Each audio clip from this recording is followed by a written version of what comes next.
A short time ago, George Pataki took us down to ground zero, just a few feet from what was the former World Trade Center tower. And I can tell you, once you're inside that area, it is both shocking and it is mesmerizing.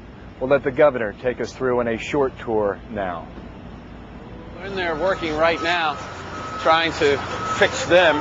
And then you see what used to be. That's what's left of the South Tower. That was 104, 106 stories tall. And it's just incredible. Just incredible. And up there would be the North Tower. And it's like a scene out of a horror movie, you know, after the nuclear bombs have struck. But it's not a movie. Now, these guys are not extras in a movie. This is what actually happened. And it's just it's incredible. And you can see it's still burning, still smoldering. How are you? We're proud of you guys. Thank you. We're proud of you too, sir. We're proud of you. God bless you. Thank you. When we see this destruction on television, and we see the videotape, it's a bit hard to understand where things were or where are they now. Can you tell us, can you point out what is what in this maze of rubble and destruction? This was the South Tower. This was 104, 106 stories tall. This is what is left. Up there was the North Tower. And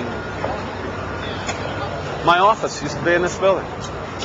For my first 3.5 years as governor, my office was on the 57th floor here. Hi, how are you? We're so proud of you guys. How you doing, Governor? God bless you. Thank you. Where are you from? Staten Island, engine 153. Well, we're proud of you guys. Staten Island. It's just, and you look, and you see, and there's no concrete. There's very little concrete. All you see is aluminum and steel. What happened to the concrete? The concrete was pulverized, and I was down here Tuesday, and it was like you were on a foreign planet. All of Lower Manhattan, not just this site, from river to river, there was dust powder 2-3 inches thick. The concrete was just pulverized. And what's to explain, Governor, the smoke that still comes out of the fire? There's still fire down below. There is such an incredibly deep pile of rubble, and the tower goes down 5-6 stories underground. That there's still fire underneath, smoldering. And that's why, you know, look at the guy there right smack in the middle of the smoke on the top of the pile. They're extremely brave out there working to get through this and still hoping, however unlikely the hope might be, for a miracle. You can see the buildings around it that have been incredibly damaged, but thank God they're structurally sound. They're not going to come down. Even though we see that facade, it's been ripped away and torn away. Structurally, that building's okay. Structurally, that building is sound, and that was a very great concern, because a lot of the injuries to the rescue workers, to the police and fire, occurred when the buildings came down. So people were out here risking their lives before we were sure that these buildings were structurally sound, and you just didn't know what was going to happen. But they're okay. Let's take a walk over here.